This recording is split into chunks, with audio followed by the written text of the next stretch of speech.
let's make some pita bread.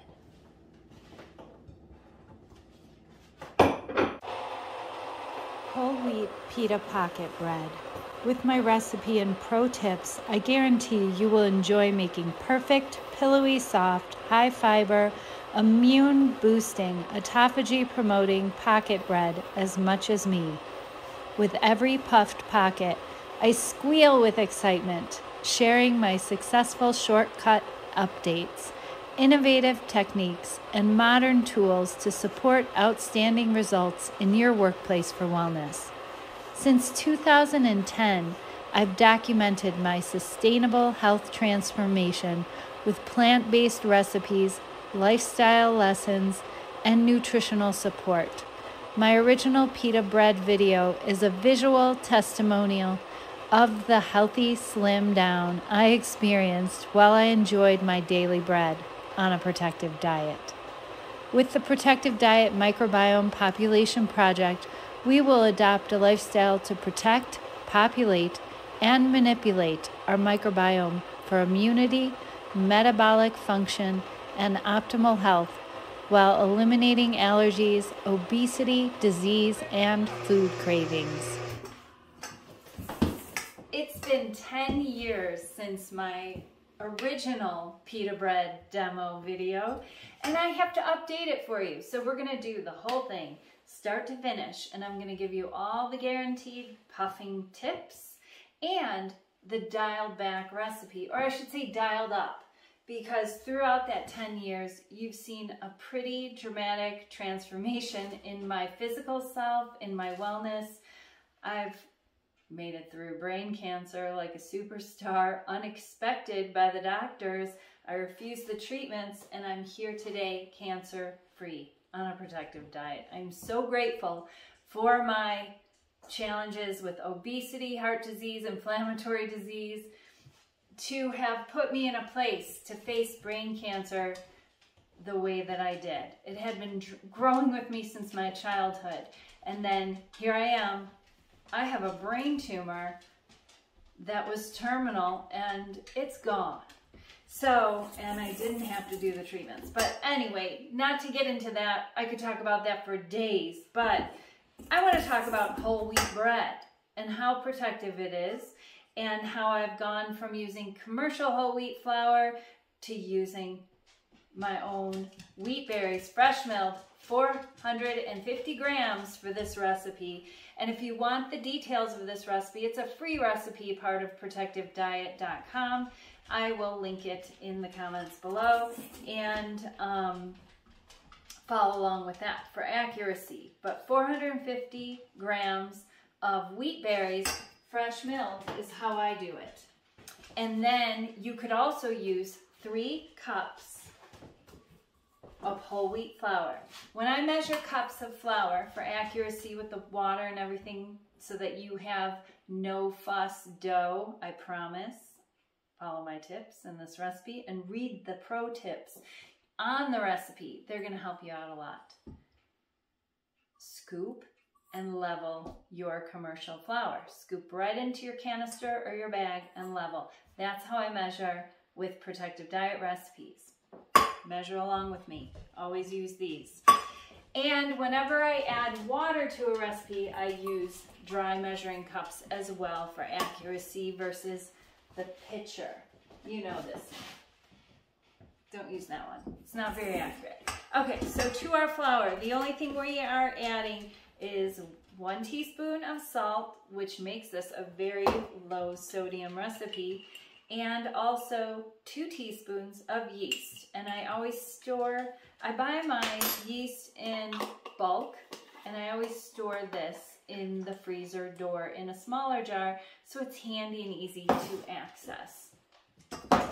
I'm using my Danish dough whisk. You could use a fork, and I'm giving this a whirl before I'm adding 1.5 cups of water. Here I'm on well water, so I can use my tap. You will want to use filtered water if you are on city water with chlorine. You no need to use warm water. or if you noticed, no sugar in this recipe, no applesauce. We tried all different kinds of things to get away from the sugar, and then we found out we don't need it. We don't need it at all. That yeast is gonna come alive just from the flour alone. And it's going to come alive in a new way to proof your dough, to rise your dough. We're going to do it in Instant Pot on the yogurt setting. Or if you have one of these nifty Breville Smart Air ovens, there's a proofing setting on there that I used today to show you as an example. So once this comes together like this so beautifully, you're going to get it out of your whisk or your fork, and you are going to put this out onto your counter, just like that. And we are going to knead this for a full 3 minutes. Jerry, could you set a timer for me for 3 minutes? Sure thing. This is a very important part of the puff of the pita bread. And no need to flour your counter, trust me there. I made this dough so perfect that it's going to be like Play-Doh. It's gonna stick to your fingers a little bit. If it gets a little messy, just rinse them off, because dough sticks to dough. So if you have dough on your hands, more dough will stick to it. But it shouldn't stick at all to your clean countertop.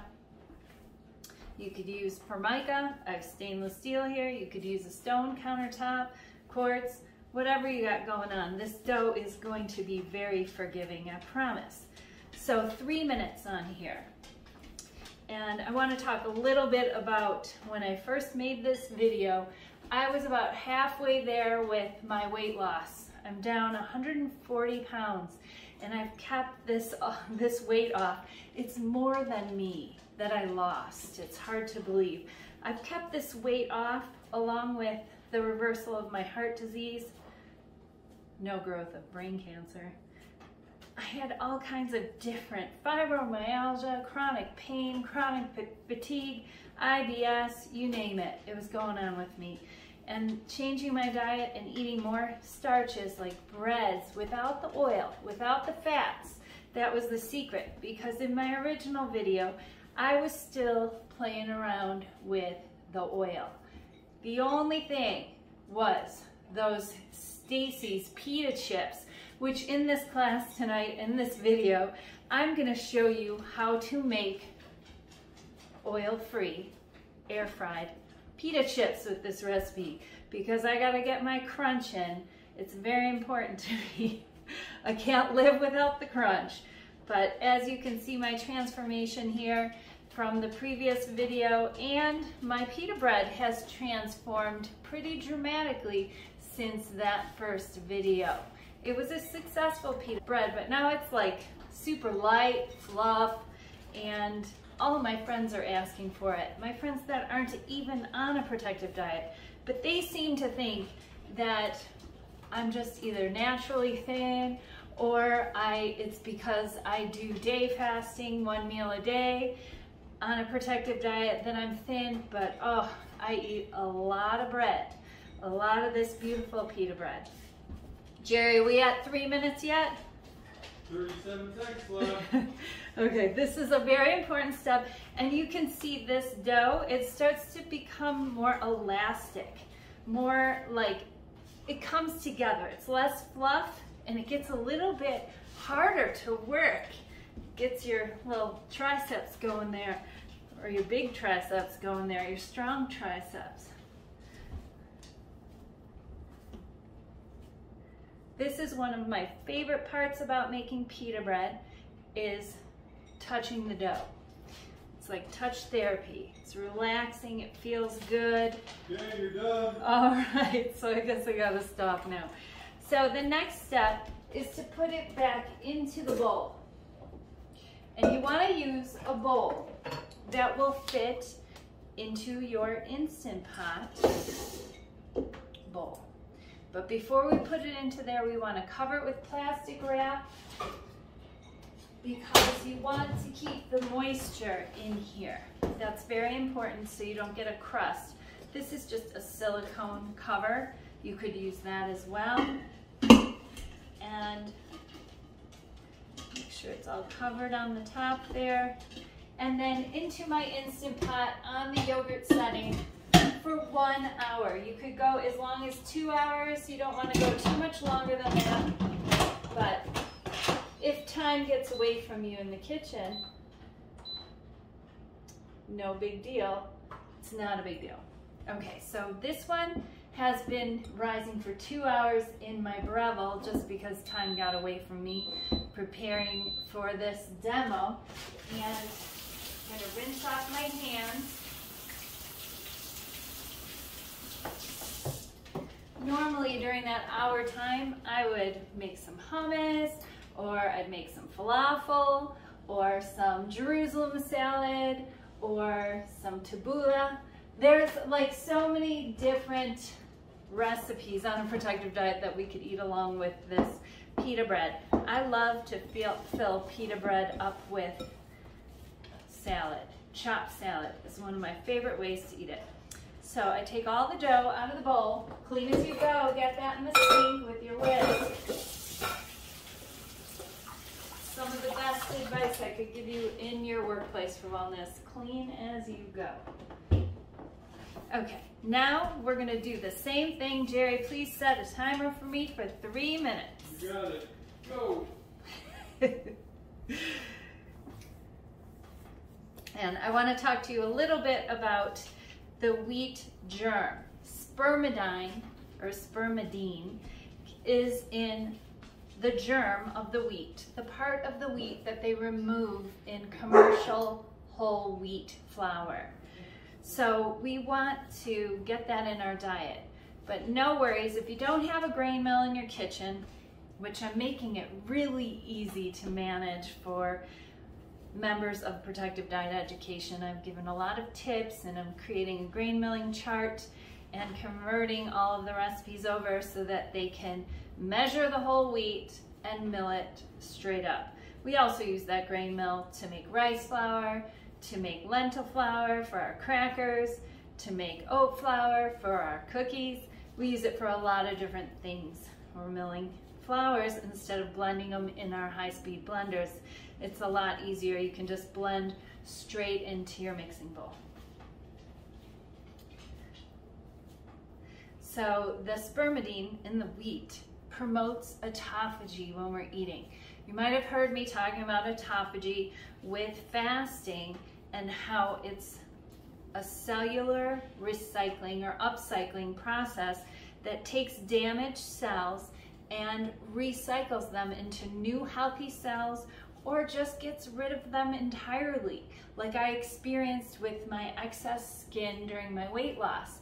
There wasn't a lot of loose hanging skin on me because my body was going through this autophagy process, this cellular recycling, as I was losing the weight, because there are foods that promote this, and polyphenols. So like green peas, they're another really good provider of spermidine, along with the soybean. No big surprise. That soybean's got a lot going for it, and we enjoy it on a protective diet. How are we doing on time, Jerry? 44 seconds. Okay. So then the next thing I'm going to do is get a 1/4 cup of flour for rolling out my pita bread.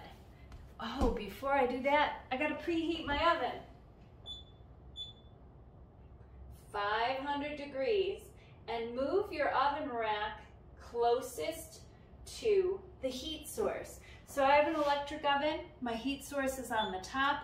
You might have a gas oven with the heat source on the bottom. So move your oven rack closest to that location.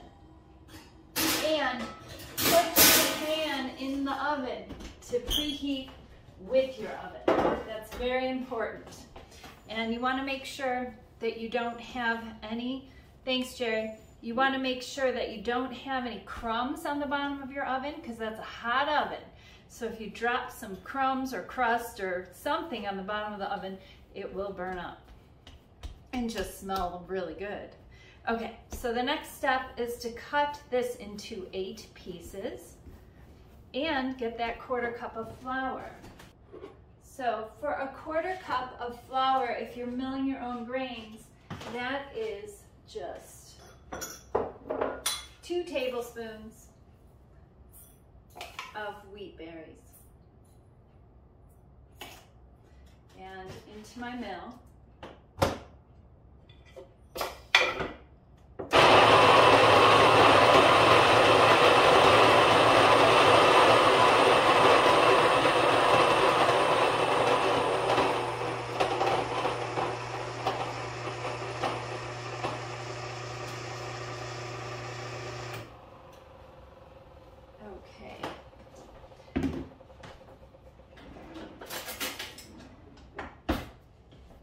Rolling pin, and I'm just using a dull knife here, a dull old steak knife, and cutting this into 8 sections.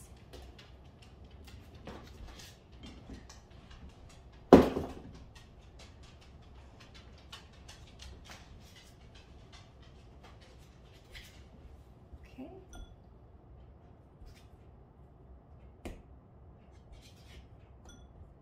If they're not perfectly even, no big deal. Next step is to roll these into balls. You could do it like this onto your counter, or you could do it like this in your hand.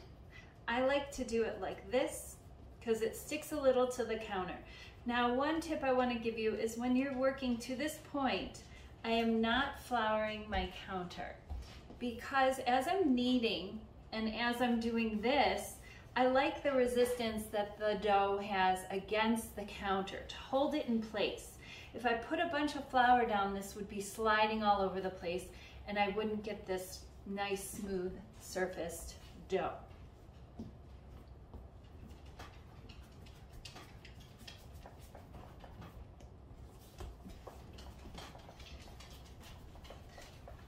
I'm not so good at using both hands at the same time like that. My left hand doesn't behave as well as my right hand. Okay. So when you're doing this, give yourself some space. If you're living in a small apartment kitchen, you might want to do this on your kitchen table. So the next step is to take each ball and put it in this little bowl of flour. You could put the flour straight on the counter if you want to. I just like to work out of the bowl. And then you're going to roll out your pita, going from the center out, center out, center out, center out to make a circle. If you're not good at turning your rolling pin around, or you don't have a lot of space, you can move the pita around. So the tip I'm going to give you, the most important tip, well, we've had a few important tips so far. That 3-minute kneading on either side of the rise is very important. And also that your surface is floured, because if your dough is well floured. If your pita sticks to your counter and then you pick it up, it's going to create a small little tear in the bottom. And the reason a pita puffs is because the air that's inside, the steam that's inside the pita as it heats and bakes in just 4 minutes, is going to rise it up. And if there's any holes in the dough, then you're going to release that steam and not get a puffed pita. So that being said, I'm going to add some more flour to my counter so that I can move that on there and slide it over there, and it's waiting for the oven. So I'm going to roll all of these out the same way, and you're going to get really fast, and I'm going to get even faster because I'm going to stop talking to you, and I'm going to concentrate and be in the moment with my pita bread here, because that's a big part of cooking, is to find your zen in your kitchen. Maybe it's your time of prayer, maybe it's your time of nothingness, where you're just one with your dough. That would be fantastic. This is one of my favorite things to make. I feel like it's so rewarding, to where I wish that this was my my ultimate responsibility sometimes so that I could just disappear into the dough and be in the moment. I beat the preheat of my oven, so I've got a few minutes to clean up my hands, my rolling pin, my workplace for wellness. While I wait for my oven to continue preheating, I am going to show you how I like to plate up my hummus. This is protective hummus. This is a new recipe coming up on a protective diet. That as well, I keep improving and improving throughout the years. Always tahini free on a protective diet because it's the fat you eat that you wear. Thanks to Dr. McDougall, he shared that with us, shared that with me way early on my journey. And even those nut fats, that'll be a huge hold up in your slim down. I'm having a little mint matcha here. I call this my swamp water with the protective polyphenols. So this one has beetroot in it, raw beets. I like to include raw beets in my diet, in my salads. My microbes love them. All those protective polyphenols and plant fiber are prebiotics for our gut microbes. So I like to swirl that around on the platter, just like you'd get in a Middle Eastern restaurant, and then we scoop it up with our hummus, but we're not done there. So you know how much I love my ferments, my probiotic pickled onions, or my ruby raw kraut.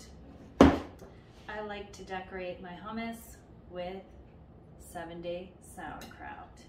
That's a free demo video on Protective Diet's YouTube channel as well. If you want to share that video with your friends, if you're into making sauerkraut and they're not yet, it's a great way to get them going.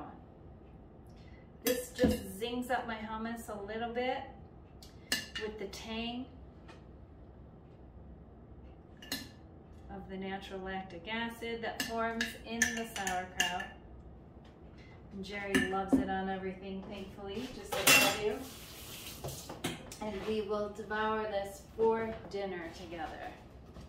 And here we go. Be careful with this hot pan. Set them on there. I usually do 2 or 3 at a time, but let's go for it.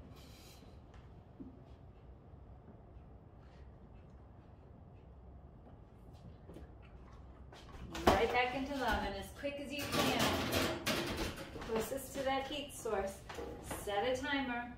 Set a timer for 4 minutes. 4 minutes, starting now. And then as we wait, I am going to clean off my countertop.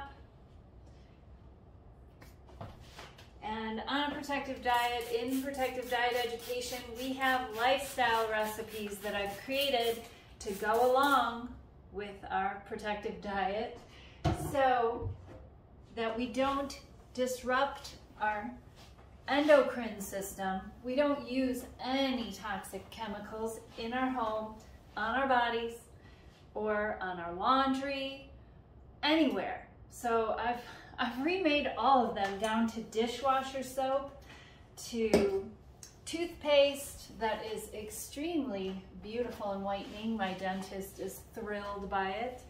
And pit paste, deodorant, all natural, fragrance-free. We're using essential oils, but we are not using any fragrances. So cut the fragrances out of your life, the air fresheners, the detergents, and you're gonna save a ton of money. Check out those lifestyle recipes. Let's start with the pita bread today.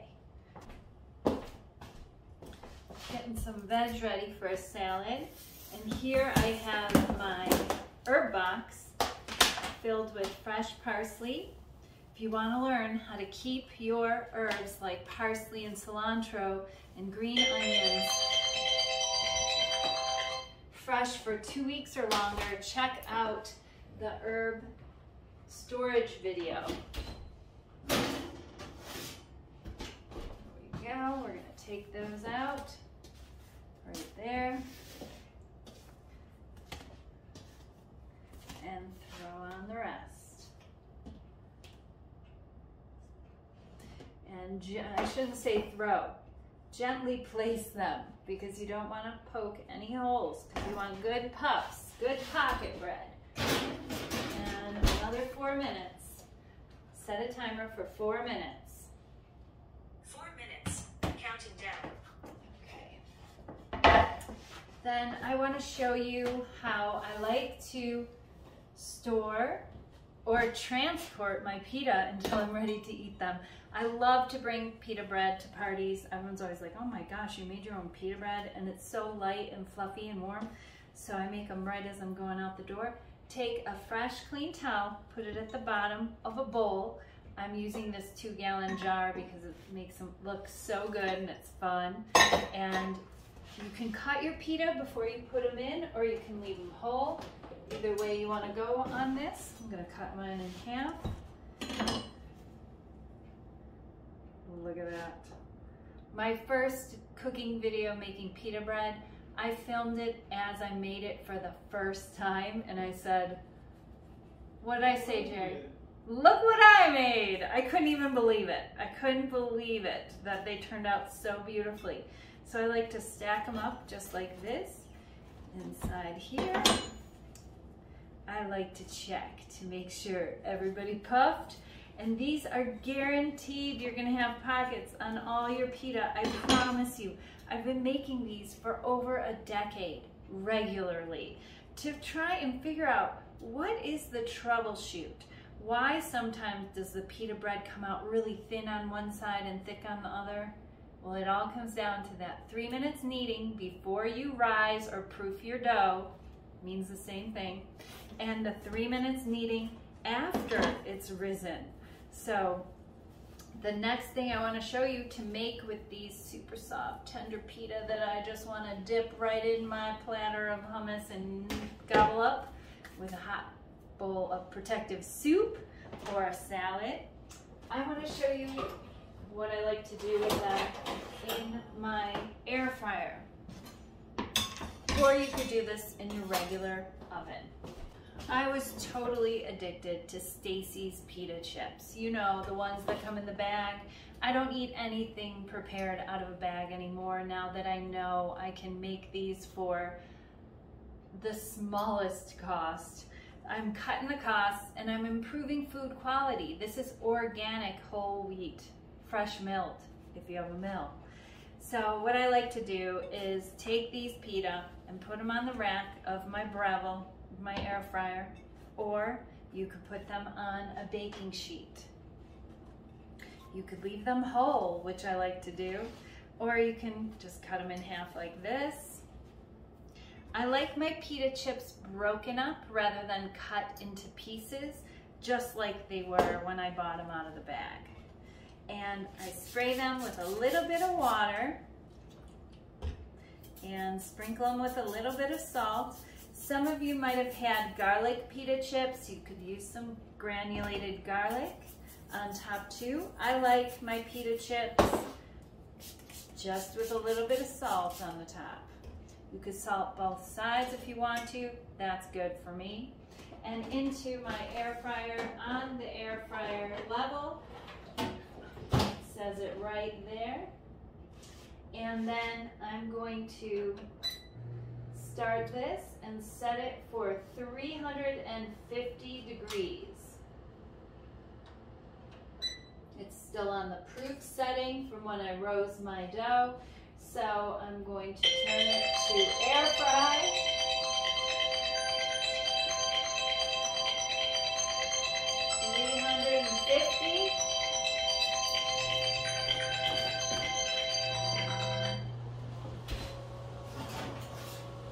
Look what I made. Look at those puffed up pita. I love it. It's so fun. No flipping. In my original recipe, I had to flip them every 2 minutes. None of that's happening. So I set it, my pita chips 350 degrees for about 9 minutes on the first run because the oven isn't preheated. And the next run, I might dial it back to about 7 minutes. You've got to keep an eye because all ovens are different. If you don't have this one, altitudes are different. I originally made these pita bread at sea level in Chicago where my kitchen was cold and I couldn't get it to rise so good, that dough. So I was putting the sugar and the applesauce in there, but then I found out it was just the environment's temperature. So you could put it in your oven with your oven light on, or you could put it in some newer ovens, wall ovens and range ovens have that proof setting on it. So check it out. You might have overlooked that you had it on there. These three I'm going to leave whole and bake them as pita chips like this so I can show you how those turn out. Or when I fill these with salad, like the Jerusalem salad on a protective diet, I just like to cut an edge off of it and open up that pita pocket and fill it. There was a restaurant in Chicago years back called Pockets that used to do it just like this, and they put this right on top of your salad. It reminds me of that. And I made these pita while we lived in San Diego and La Jolla, California, in a very humid climate. It was about 55% humidity where we lived on the coast. And now I'm in the dry desert and I'm at a higher altitude at about 5,000 feet. So these changes, you might think that it's going to change the effects of this, but it really hasn't. All the recipes are working the same. So when you're kneading out that dough, I just want to remind you, don't start throwing extra flour in. Work with it. It's a very moist dough. Rinse your hands if they start to get sticky. It shouldn't stick at all to your countertop. And if it does, use that all-purpose cleaning spray that we use on a protective diet. We have a lot of lifestyle recipes. If you haven't gotten into those yet, if you're not a premium member, I highly recommend them. These are to eliminate all the endocrine disruptors around you, in your environment, on your body. We make laundry detergent, pit paste, toothpaste, all-purpose cleaning spray, dishwasher detergent that works fantastic even here with our hard well water. It works better than the stuff I was buying in the store because of all of the chemical smells, the fragrances that can really interrupt our hormones, interrupt our whole system, and kill our healthy microbes, our protective microbes that we want to serve and protect every day on a protective diet.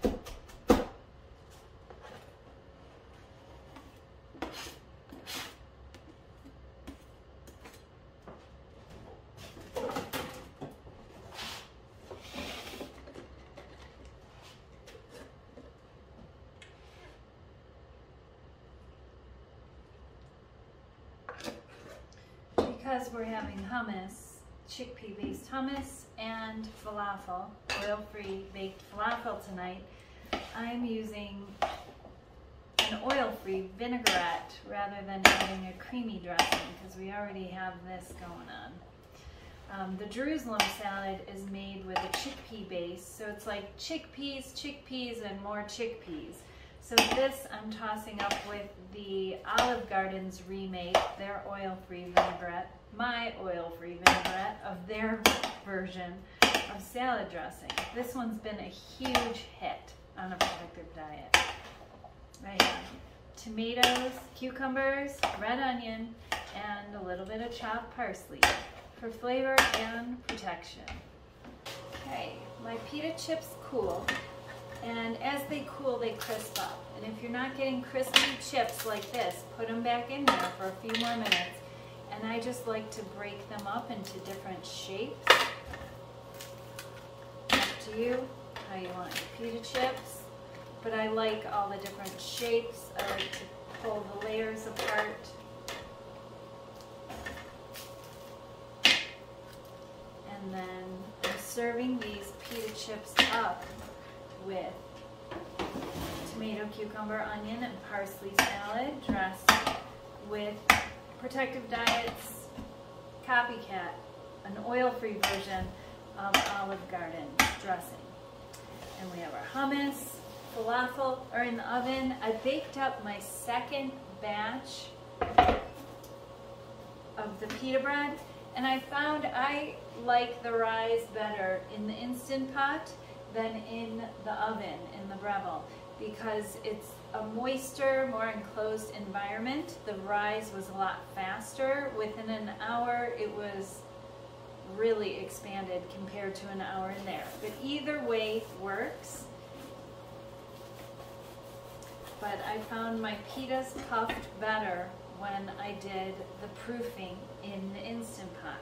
So I hope you enjoy this recipe for fresh baked whole wheat, fresh milled or conventional flour pita bread.